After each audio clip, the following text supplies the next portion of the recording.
Մի քիչ սպասենք, որպեսզի բոլորը միանան, աղջիկներ ջան, ու այսօրվա մեր եթերը սկսենք։ Ինձ թվում է բոլորդ հիշում եք, որ այսօր եթերը լինելու է հարցի պատասխանի տեսքով, ովքեր որ այս թեմայի շուրջ կապված այս թեմայի հետ հարցեր ունեն, կարող են ուղղել իրենց հարցերը, ովքեր ունեն ծանոթներ, ընկերներ, բարեկամներ, հարազատներ, որոնց հետաքրքրում է ցանցային մարքեթինգը, բարի երեկո Դիանա ջան, ում որ կհետաքրքրի, թե ինչ է իրանից ներկայացնում ցանցային մարքեթինգը, այստեղ ինչ հնարավորություններ կան, ովքեր որ գրանցվել են ոչ մի քայլ դեռ չեն արել, ովքեր որ ստացել են հրավեր ու հիմա մտածում են արդյոք արժի շարունակել կամ չշարունակել, ընդունել առաջարկը կամ չընդունել, այս եթերը հենց իրենց համար է, հրավիրեք բոլոր ձեր ընկերներին, խոստումնալից եթեր կլինի, նամանավանդ եթե շատ հարցեր գրեք, կստանաք շատ ինֆորմացիա, կհնչեն այնպիսի պատասխաններ, կլսեք այնպիսի ինֆորմացիա, որը երբևէ չեք լսել։ Աղջիկներ ջան, մի փոքր սպասենք, թող բոլորը հավաքվեն, հետո արդեն դուք ձեր հարցերը կուղեք։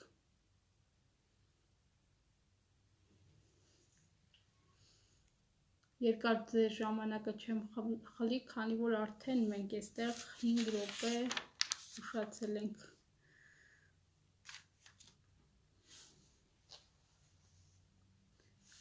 Բարի երեկո Անի ջան։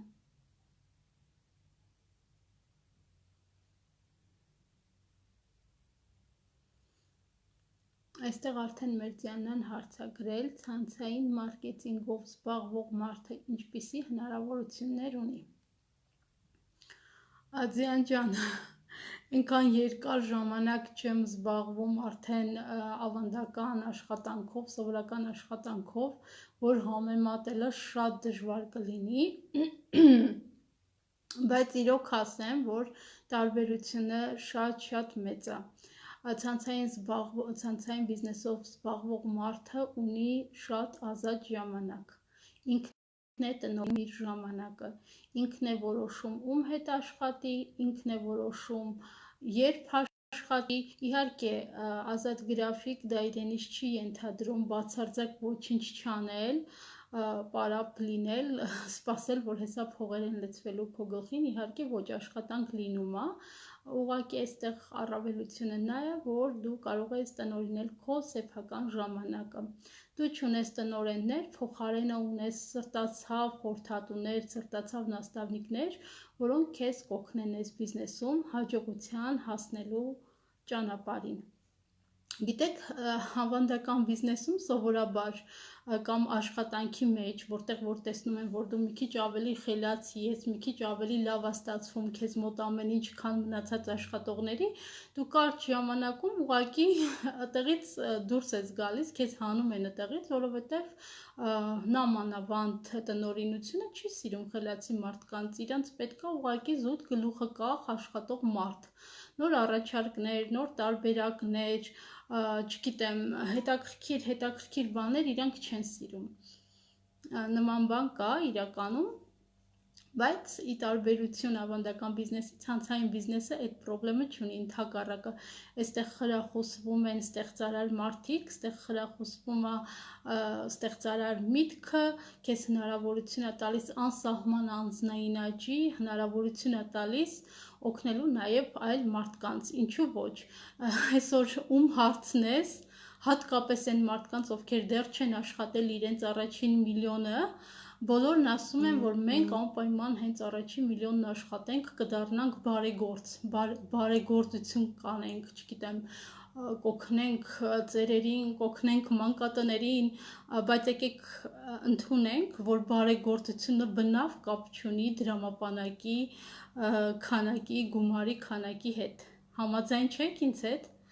իրականում այդպես է, անգամ եթե համաձայն չեք դրանից ոչինչ չի փոխվում, իրականում այդպես է աղջիկներ ջան, ինչի համար, որովհետև մարդ պետքա հոգով բարերար լինի։ Ես ինքս այսօր շատ կանանց հնարավորություն եմ տալիս տանից գումար աշխատել, եւ դա նույնպես բարեգործության տեսակ է։ Իսկ ով ասեց, որ պետքա դու անընդհատ մարդկանց օգնես գումարով։ Իդեպ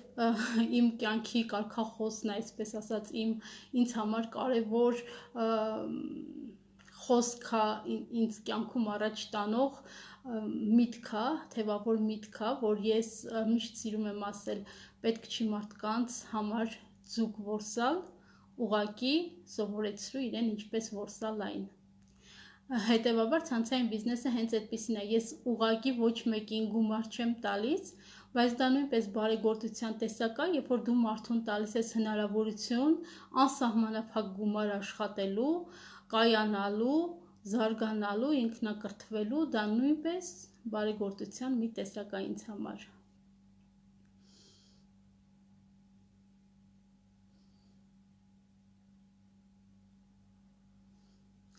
Կնշես մի քանի տարբերակ ցանցային մարքեթինգի հետ կապված։ Ձյան ջան, ինձ թվում է ես քո հարցին պատասխանեցի, շատ այսպես ծավալվեցի եւ առավելությունները եւ ցանցային մարքեթինգի հետ կապված առավելությունները նույնպես թվարկեցի քո առաջի հարցի մեջ։ Կարծում եմ, եթե հարցեր մնաց, նորից գրի այդ թեմայի հետ կապված։ Ինձ թվում է ամեն կնոջ, նամանավանդ ամուսնացած, ովքեր ունեն ընտանիք երեխաներ, ամենաուժեղ, ամենասենց գրավիչ առավելությունը դա նա է, որ լինելու ես երեխաներիդ կողքին։ Անգամ երբ որ նրանք խաղալապարակում խաղում են, դու կարաս զարգացնես քո բիզնեսը։ Անգամ երբ որ, չգիտեմ, դուք գնացել եք երեխաներիդ հետ օրինակ զբոսնելու, ման գալու, չգիտեմ, ինչ որ իրանց տարել ես որևիցե խմբակի, դու դաժե այդ ժամանակ կարող ես զբաղվել քո աշխատանքով, քո աշխատանքը քեզ հետ է ամենուր, որտեղ դու ունես ինտերնետ։ Ինձ թվում է ամենամեծ առավելությունը այս բիզնեսում դա է։ Ինձ համար համենայն դեպս դա է։ Կարող է այստեղ էլի հարցեր եք գրել երեխեք, ես չեմ նկատել։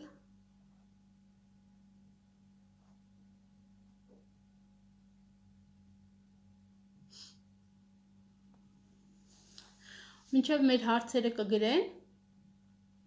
եկեք մի քիչ խոսենք։ Ընդհանուր ցանցային մարքեթինգը փոխում է մտածելակերպ։ Ինչպես է փոխում մտածելակերպ։ Հասարակ բան, սովորական բիզնեսով զբաղվող մարդկանց, սովորական ինչ-որ մեկի աշխատողը եղած մարդկանց եւ մի քանի հոգու ցանցային մարքեթինգով զբաղվող մարդկանց հավաքում են միտեղ ու մի հետաքրքիր փորձ են անում։ Տալիս են մի գնդակ, պահում են որոշակի հեռավորություն այդ գնդակից եւ իհարկե եթե մենք հիմա on-line չլինեինք, ես անպայման ձեզ հետ կանցկացնեի այս խաղը, որովհետեւ ինձ հետաքրքիր է իմ լսարանը ինչպես կանցներ տեստը, բայց հիմա ուղղակի այսպես վերանացի կպատմեմ։ Ու նշում են, հատված են նշում, որտեղ որ պետքա ընկնի այդ գնդակը։ Տալիս են հանձնարարություն նետել գնդակը այդ օղակի մեջ։ Այն մարդիկ, ովքեր զբաղվում են ավանդական բիզնեսով ու ցանցային մարքեթինգի հետ կապ չունեն ու սովորական ինչ-որ մեկի աշխատողն են,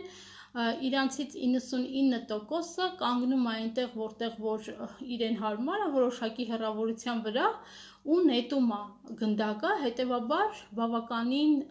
մեծ մարդկանց մոտ, մեծ թվով մարդկանց մոտ գնդակը այդ օղակի մեջ չի հայտնվում։ Իսկ ցանցային մարքեթինգով զբաղվող մարդկանց 99%-ի մոտ հաջողվում է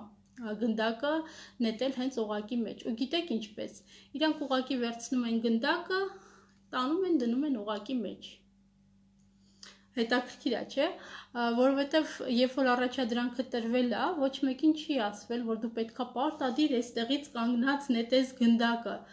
Ուղղակի առաջադրանք է տվել։ Գնդակը պետքա հայտնվի օղակի մեջ։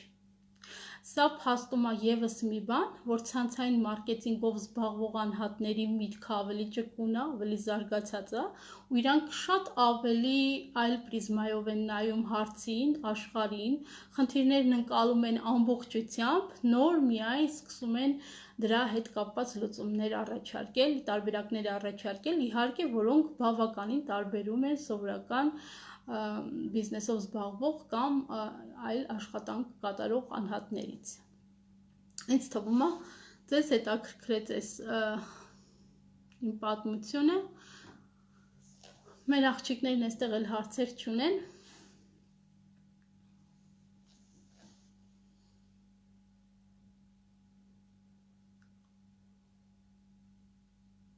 Եթերները հենց դրանով են լավ, որ դու ամեն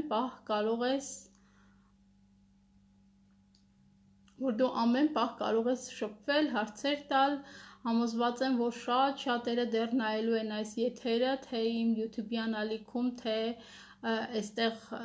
Facebook-ում, բայց արդեն դա չի լինի այն, ինչ որ եթերում կհարցնեն իրենց հետաքրքրող հարցեր, կտան իրենց հետաքրքրող հարցերը։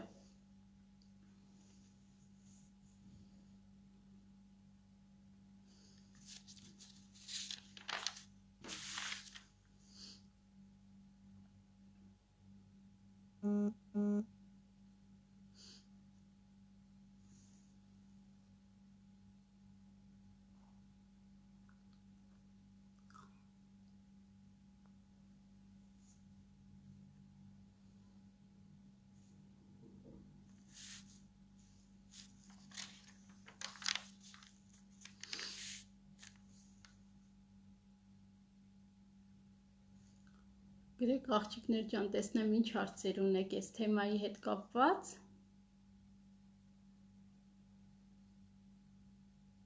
Քանի դեռ մենք եթերում ենք։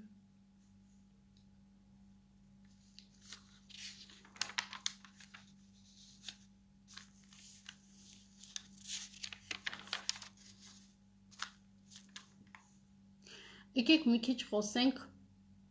ցանցային բիզնեսից եւ բինարային, բինարային չասեմ, բուրգեր ասեմ ավելի ճիշտ, բուրգերից։ Ինչն է տարբերությունը եւ ինչու են մարդիկ շատ հաճախ շփոթում ցանցային բիզնեսը բուրգեր։ Ես հիմա կթվարկեմ առավելություններն ու թերությունները բուրգերի եւ ցանցային մարքեթինգի, եւ դուք ինքներդ արդեն հետագայում առաջարկներ ստանալու շատ ավելի ուշադիր կլինեք ու ձեզ համար կորոշեք, որն է շատ ավելի արդյունավետ, որից կարելի է սկսել, այսպես ասած։ Նախ սկսենք, որ ցանցային բիզնեսը բոլոր զարգացած եւ զարգացող երկրներում օրինական բիզնես է եւ ոչ մի խնդիր չունի պետական մարմինների հետ, որովհետեւ ցանցային բիզնեսով զբաղվող մարդիկ հարկեր են վճարում պետությանը ու մնացած հարկերը ինչ որ այդ պահին պետությունը իրենցից պահանջում է։ Սակայն բուրգերը բոլոր զարգացած երկրներում արգելված են ֆինանսական բուրգերը։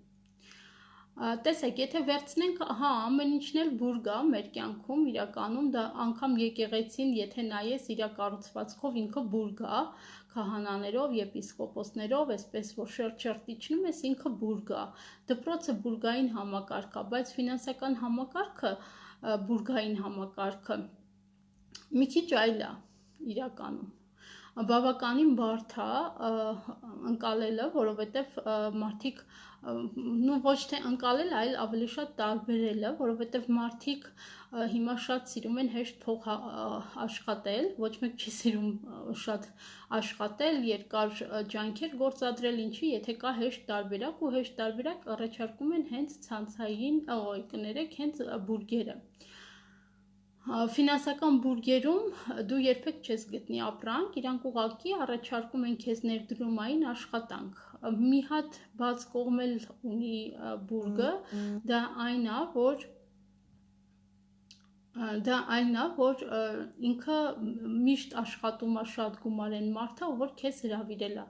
Իսկ այն մարդիկ, ովքեր ցանցային բիզնեսի հետ երբևէ առնչվել են կամ այս պահին ցանցային բիզնեսի մեջ են, կփաստեն, որ այստեղ ցանկացած նորեկ կարող է իրեն հրավիրող անհատից ավել գումար աշխատի, շնորհիվ ցանցային մարքեթինգ պլանի, որը գոյություն ունի բոլոր մարքեթինգ պլանի կազմակերպություններում, պլանով աշխատող կազմակերպություններում, իսկ բուրգերը իհարկե չունեն մարքեթինգ պլան, իրանք ամեն պահ կարող են ուղղակի վերցնել ու չքանալ գումարները ձեր, որը շատ հաճախ լինում է։ Հիմնականում բուրգերը, այսպես ասեմ, մի 5-6 այսպես շատ բավականին հայտնի մարդիկ ունեն այդ ծրագրերը, որոնք ներդնում են որևէ զարգացող երկրում, որտեղ մարդիկ փնտրում են հեշտ գումար աշխատելու տարբերակ, ու որոշակի ժամանակ հետո իրանք ուղղակի անհետանում են։ Հետևաբար հեշտ գումար աշխատելու տարբերակ, ուղղակի ոչ մեկի պետք չի հրավիրել, ոչինչ պետք չի արել, հենց դա արդեն պետքա ձեզ համար կարմիր լույս լինի, որ սա վտանգավոր բան է, որ սա բուրգ է, որովհետև իրականում ցանցային մարքեթինգում այո կա ապրանք ու դա շատ լավ է, որովհետև երբ որ դու ունես ապրանք, դու գումար ես տալիս, չէ, գումար ես այսպես ասած ներդնում, բայց երբ որ դու ապրանք ես վերցնում, արդեն դա ներդրում չի համարվում, դա համարվում է գնում։ Եվ անկախ նրանից ինչ հաջողություններ կունենաս դու ցանցային բիզնեսում, դու արդեն ունես ձեռքբերում, որը չես կարող ասել ֆինանսական բուրգերի դեպքում։ Իհարկե ֆինանսական բուրգերը մի անգամ, երկու անգամ դու բավականին մեծ գումարներ կարող ես աշխատել, բայց դա շատ կարճ է տևում, էլ չասեմ, որ մարդիկ են լինում, որ անգամ այդ գումարները չեն էլ տեսնում, այսպես ասած վերջ է լինում, որտեղ որ պետքա արդեն չքանա այդ ներդրողը, այդ ծրագիր ներդնողը։ Սա էլ ֆինանսական բուրգերի եւ ընդհանուր ֆինանսական բուրգերի եւ ցանցային մարքեթինգի տարբերությունների մասին։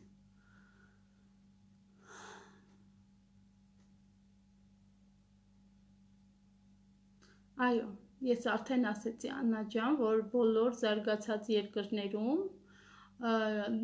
ես չգիտեմ հիմա զարգացող երկրներում ինչպես է, բայց բոլոր զարգացած երկրներում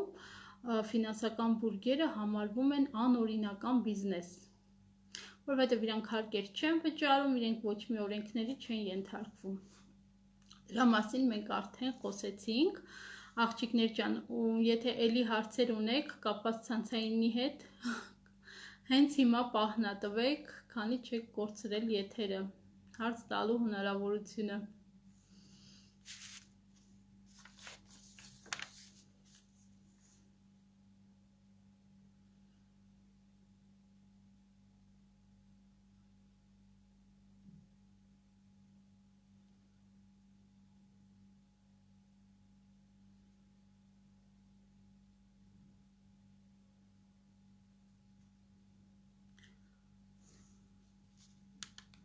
Շող ջան, կասես, եթե մարդը ուզում է զբաղվել ցանցային մարքեթինգով, ինչպես ընտրի ճիշտ ֆիրմա։ Այս շատ լավ հարց, որովհետև իրականում ցանցային մարքեթինգում ճիշտ կազմակերպություն չընտրելու պատճառով դու կարող ավելի շատ վատ վիճակում հայտնվես, քան այն մարդը, որ ընտրել է օրինակ բուրգը։ Դրա համար դրա վրա նույնպես բավականին ուշադրություն պետք է դարձնել։ Ես խորհուրդ կտայի ուշադրություն դարձնել հենց այն պրոդուկտին, որը առաջարկում է այս պահին քո ցանցային մարքեթինգով զբաղվող կազմակերպությունը կամ այն անհատը, որ քեզ խորհուրդ է տալիս զբաղվել այդ բիզնեսով։ Առաջինը նայում ենք պրոդուկտին։ Եթե պրոդուկտը բավականին բարձր գնով է, դու ուղղակի պետքա մտածես, ենթադրենք քեզ հարմար է այդ գինը, դու կվճարես այդ պրոդուկտի համար դա, այստեղ խոսք լինել անգամ չի կարող, որ պրոդուկտը որակյալ է, թե որակյալ չի, դրա մասին չենք խոսում, գուցե արդարացնում է իր գինը, բայց հարցը արդյոք քո շրջապատում դու կկարողանաս գտնել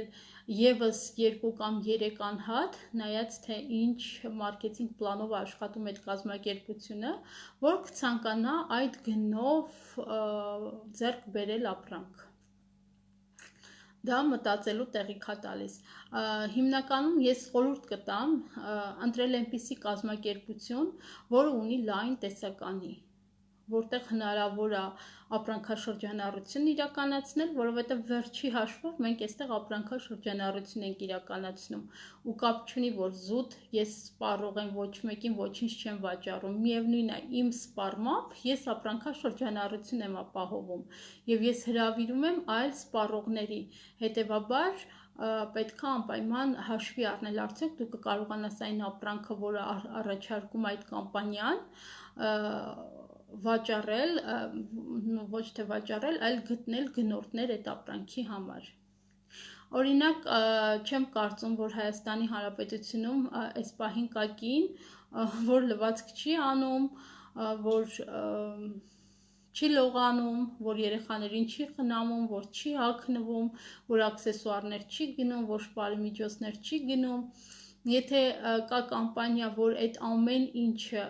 եւ տան մաքրող միջոցները, եւ հագուստը, եւ աքսեսուարները, եւ առողջություն բաժինը մեծ տեսականի ունեցող կամպանիա կա, ինչի գնալ ու ընտրել մի այնպիսի կամպանիա, որը ունի կոնկրետ մի ուղղություն։ Դա իմ տեսակետն է։ Էլի եմ ասում, այստեղ չի խոսվում կամպանիաների ապրանքի որակի անորակ լինելու մասին, մենք բոլորս գիտենք, որ ցանցային մարքեթինգով եկող ապրանքները հնարավոր է անորակ լինեն, հարցը նա է, եթե կա ավելի լայն տեսականի, ինչի չընտրել այդ կամպանիան, փոխարենը կոնկրետ մի ուղղվածություն ունեցող կամպանիա ընտրելուն։ Հետո գիտեք, մարդիկ ինչի են ընտրում հիմնականում այդպես մի ուղղվածություն ունեցող կամպանիաներ, որովհետև այնտեղ մարքեթինգ պլանը բավականին լավն է, չակերտ է, որ լավն է, թվերն ավելի բարձր են, եկամուտն ավելի բարձր է, բայց հարց է առաջանում։ Ինչի հաշվին է եկամուտը բարձր։ Հետևաբար, եթե ես օրինակ սպառում եմ ներողություն, եթե ես սպառում եմ օրինակ 600 կամ 700 դրամ արժողությամբ շամպուն, կամ չգիտեմ, ինչ ասեմ, օրինակ 1000 դրամի սահմաններում թարշաներկ, հետևաբար ես դրա համար կվճարվեմ շատ ավելի ցածր, քան այն մարդը, որ կսպառի օրինակ 25000 դրամ արժողությամբ որևէ պրոդուկտ։ Պատկերացրեցիք տարբերությունը, որն է, այսինքն եթե ես պետքա բարձր գնով ապրանք վաճառեմ, որպեսզի դրանից բարձր տոկոսներ ունենամ, պետքա դա հաշվի առնել, անպայման պետքա հաշվի առնել նաև, թե ինչի հաշվին են ձեզ այդ կամպանիայում ավելի բարձր վճարելու։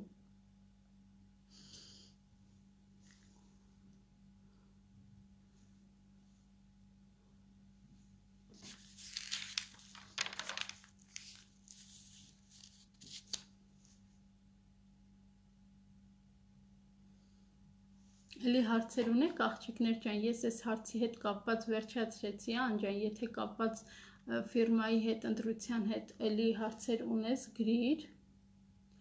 մի հարց էլ տամ, եթե արդեն ընտրել ենք համապատասխան ֆիրմա, որը պետք է լինի մեր առաջին քայլը եւ ինչպես հասնել հաջողության։ Անջան, եթե արդեն անհատը ընտրել է ցանցային մարքեթինգի կազմակերպություն, առաջի իր քայլը պետք է ինքը պարտավոր է ուղղակի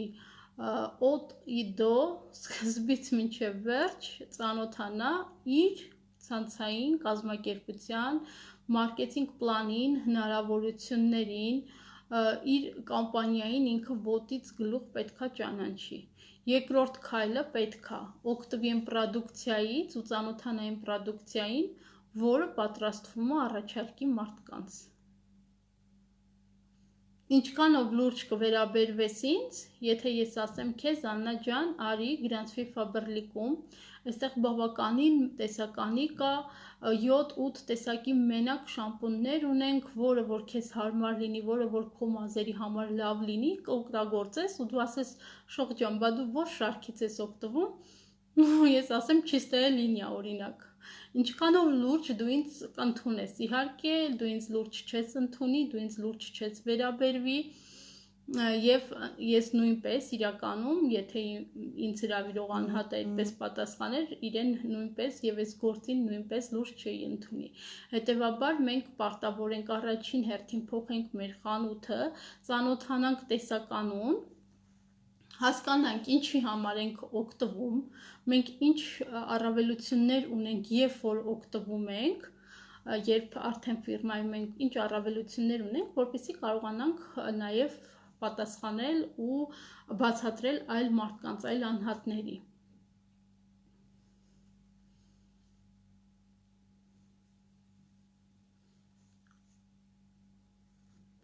Չէ՞ որ այսպես թե այնպես մարդիկ դրսի խանութներից, որևիցե on-line շոփերից կամ չգիտեմ արտասահմանից շատերին այդ ապրանքներն ուղարկում են ու իրենք օգտվում են։ Ինչի համար չօգտվել Faberlic-ից ու չստեղծել եկամուտներ, ինչի համար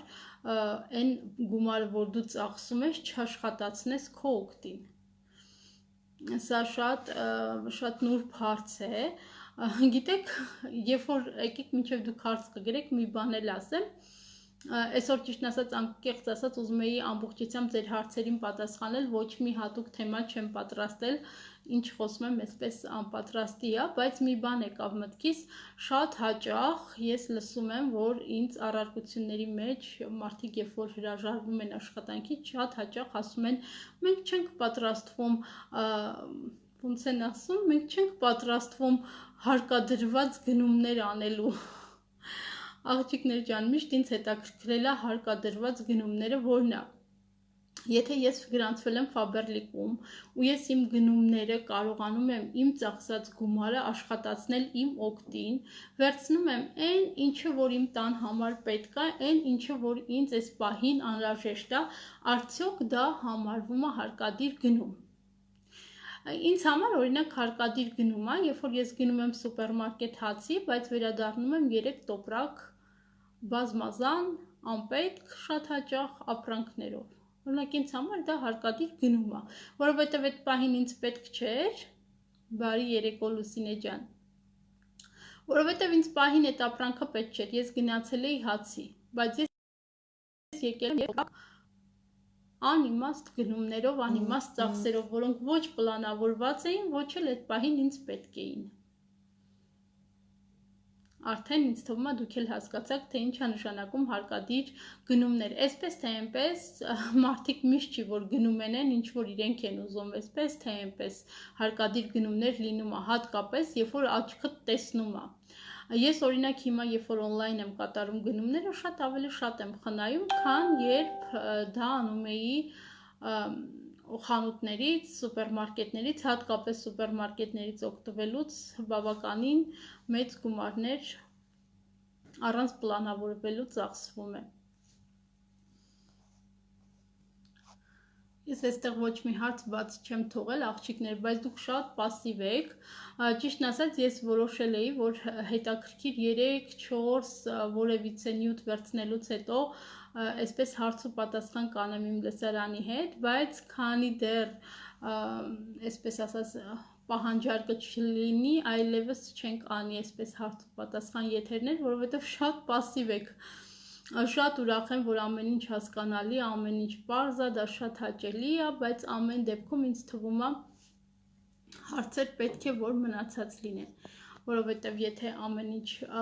լավ ու պարզ, հասկանալի ու պարզ լինի, մարդիկ այսօր բոլորը կանեն ցանցային մարքեթինգ ու բոլորը կաշխատեն միլիոններ, բայց փաստը ցույց է տալիս, որ դա այդպես չէ։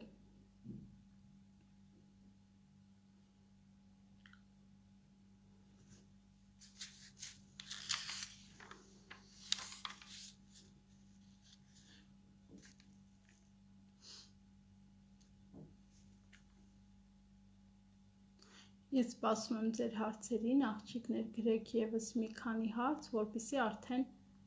մեր եթերը ավարտենք, ոյ կներեք։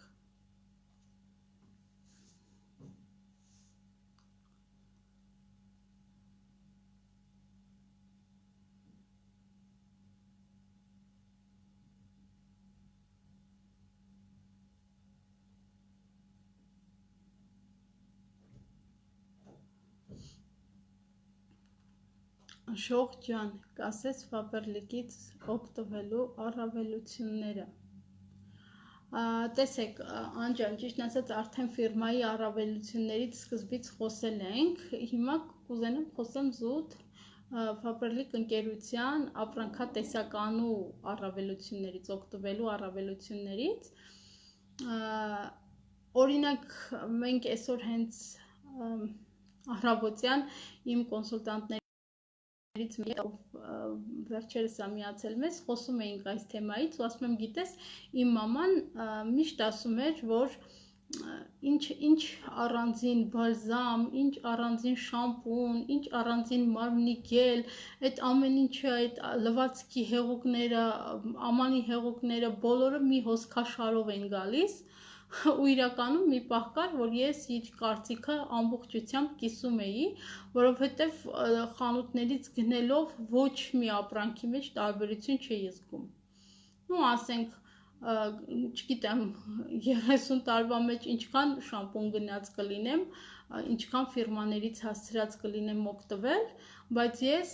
երբեք ոչ մի ֆիրմայից առավելություն չեմ տեսել, օրինակ չոր մազերի համար երբեք չեմ օգտագործել այնպիսի շամպուն, որ իրոք ինքը փափկացնում է, չգիտեմ, փայլ է տալիս, միշտ իմ համար եղել է ինքը նույնը, ինչ որ կլիներ չոր մազերի համար, ինչ որ կլիներ յուղոտ մազերի համար, իրանք բոլորը նույնն էին, միատեսակ էին, ոչ մի տարբերություն չէի զգում։ Նույնը կոսմետիկայի մեջ, օրինակ, երբեք խանութներից, չգիտեմ, 5-6 հազար դրամ չէի տա ու գնեի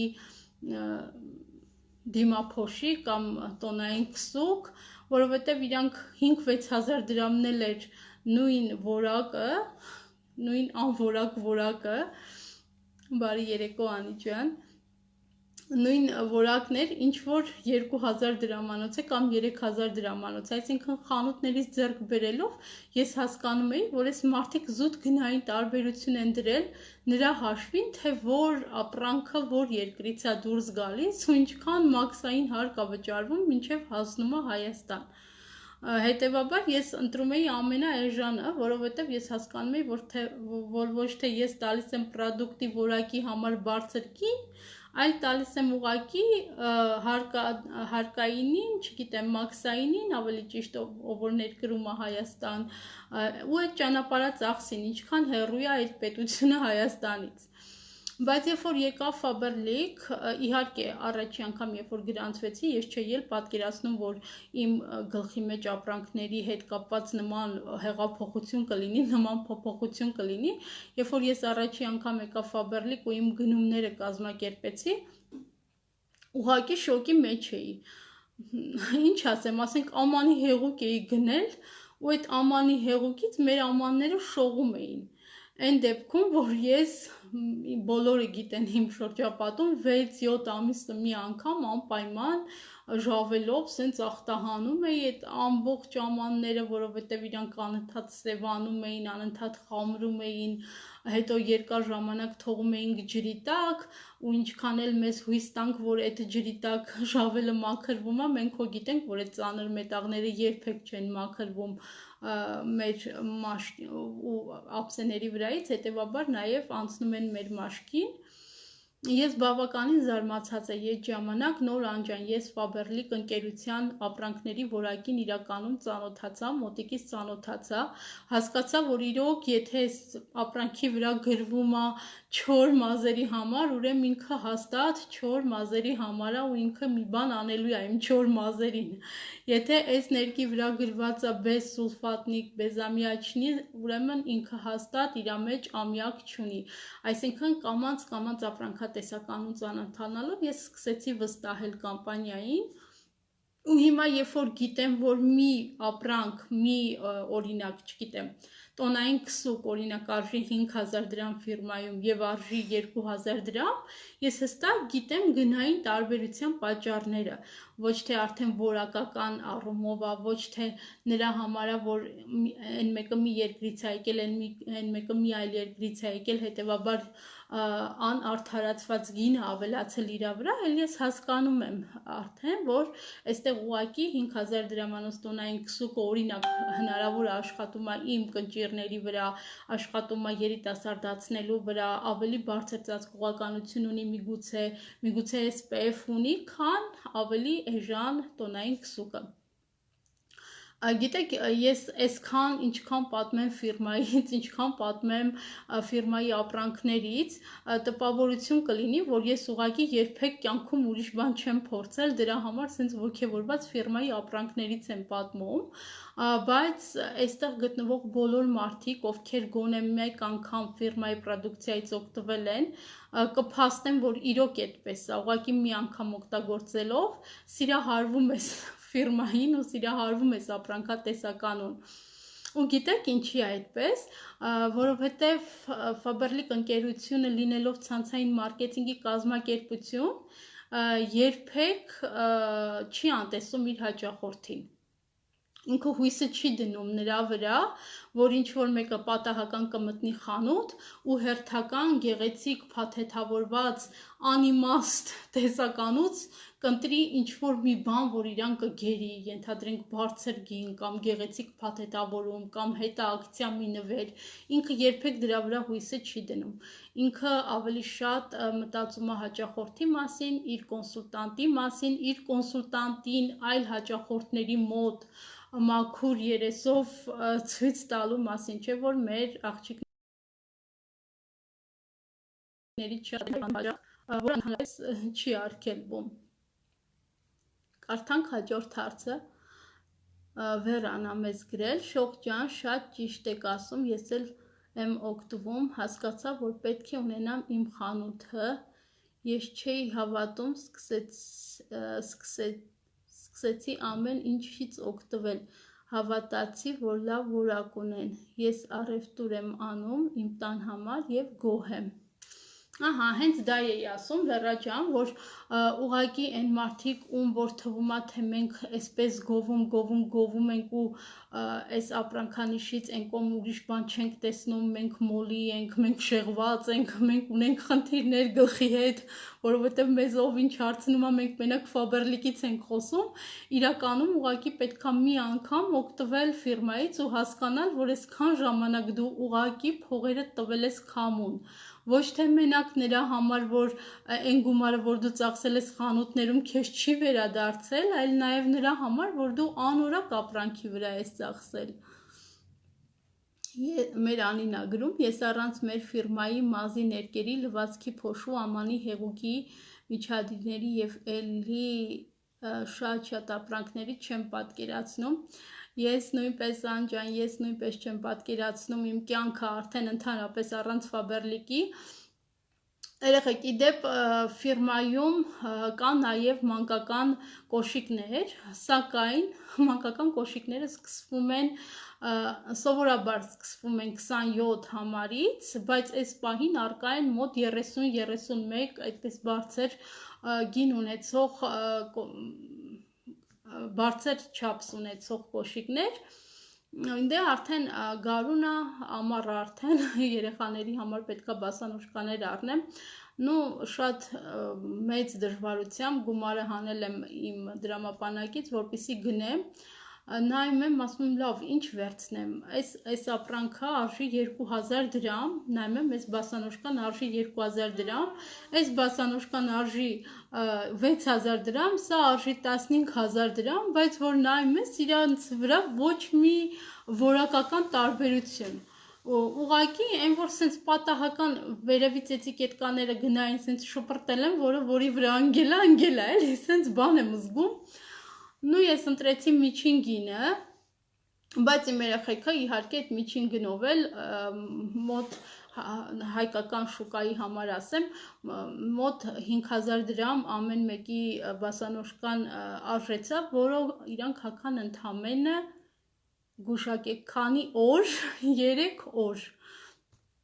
Այդ իրանց մատերիալը բլոկվեց, փչացավ, ես շատ ափսոսացի, այն որ ասում է ինչ ասեցի, թե ինչի մեր ֆիրման գոնե այդ փոքր չափսերը չի հանում, որովհետև երբ որ դու վճարում ես,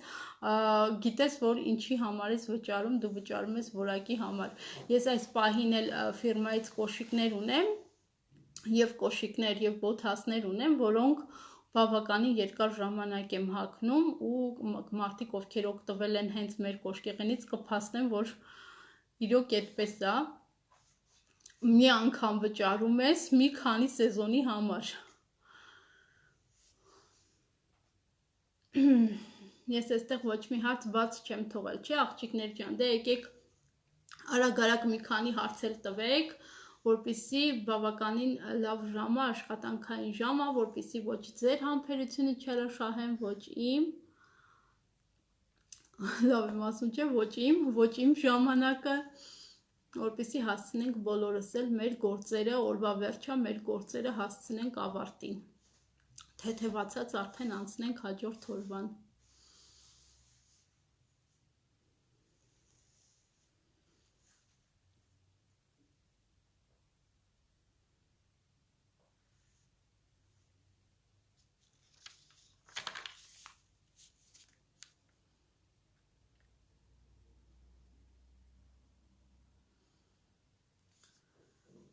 Դե եթե մեր աղջիկները հարցեր չունեն, եթե դեմ չեք, եկեք ավարտենք եթերը, հաջորդ անգամվա համար արդեն եթե հարց ու պատասխանով եթեր դնեմ, էլ ավելի լավ պատրաստվեք, էլ ավելի շատ հարցեր պատրաստեք ինձ համար, սիրով կպատասխանեմ ձեր բոլոր հարցերին։ Այո, Աննա ջան, ես նույնպես օգտվում եմ ու արդեն համոզվել եմ դրանում։ Գիտեք, հա, ճիշտ է, մի փոքր կարող է ավելի թանկ թվա, ճիշտն ասած, վերջի 3 տարին անգամ դրսի խանութներից չեմ օգտվել, չեմ կարող ասել, գուցե հիմա դրսի խանութներում էլ ամեն ինչ թանկացել, բայց ամեն դեպքում հաճախորդներն են շատ ասում, որ թանկ է, չենք կարողանում առնել, գինը բարձր է, բայց եկեք մի պարզ բան մտածենք, որ մարդիկ, եթե միշտ վազում են էժան ապրանքի հետևից, միշտ գնում են էժան ապրանք, ինչը որ շատերին է թվում, ապա այսօր փողոցում բոլորը պետք է վարեին Զապարոժեց։ Բայց փաստը մնում է փաստ, որ բոլորը վարում են Toyota կամ բոլորը վարում են ավելի թանկարժեք մեքենաներ, չէ՞։ Այսինքն մարդիկ ոչ բոլորն են, որ մենակ վազում են էժան ապրանքի կամ մենակ իրանց հնարավորությունները այդքանի աներում, իհարկե այդպես չի։ Մարդիկ շատ-շատերը ընտրում են նաև հարմարավետությունը, շատ-շատերը ընտրում են նաև որակը, այնպես որ եկեք այդ հարցը արդեն վաղուց փակված է, որ մարդիկ էժան ապրանք են նախընտրում, այդ դարաշրջանը չի։ Անջան, ես քեզ հետ լրիվ համամիտ եմ, ես այսօր իմ բլուրի նախավերջի չափաբաժինն եմ օգտագործել, ինձ թվում է դեմքից էլ երևում է, թե ինչքան է ինքը հարթեցնում, բլյուր օգտագործող աղջիկները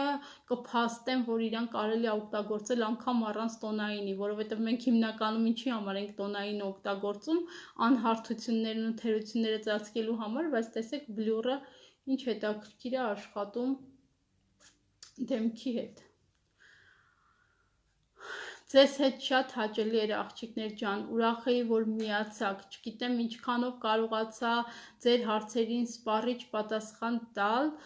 բայց ես աշխատում եմ, որ ամեն անգամ շատ ավելի հասուն ինֆորմացիա բերեմ, շատ ավելի,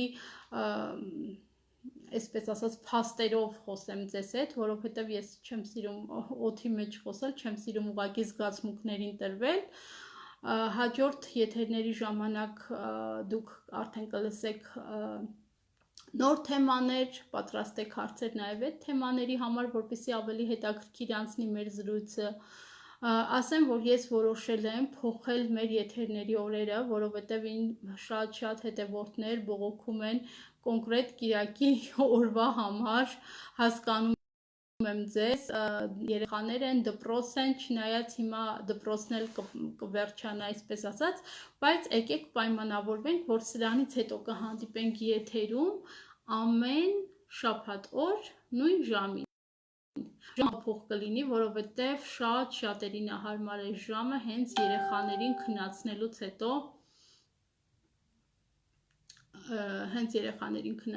հետո ուղղակի միանալ եթերին։ Բոլորիդ ցանկանում եմ հաջող աշխատանքային օր, ովքեր որ արդեն ցանցային մարքեթինգի կազմակերպությունում են ու գիտեն ինչա ցանցային մարքեթինգը, իրենք երբեք չեն կարող դառնալ ուրիշի աշխատողը։ Այն մարդիկ, ովքեր ասում են մենք եղել ենք այդտեղ, գիտենք ինչա, հիմարությունը դա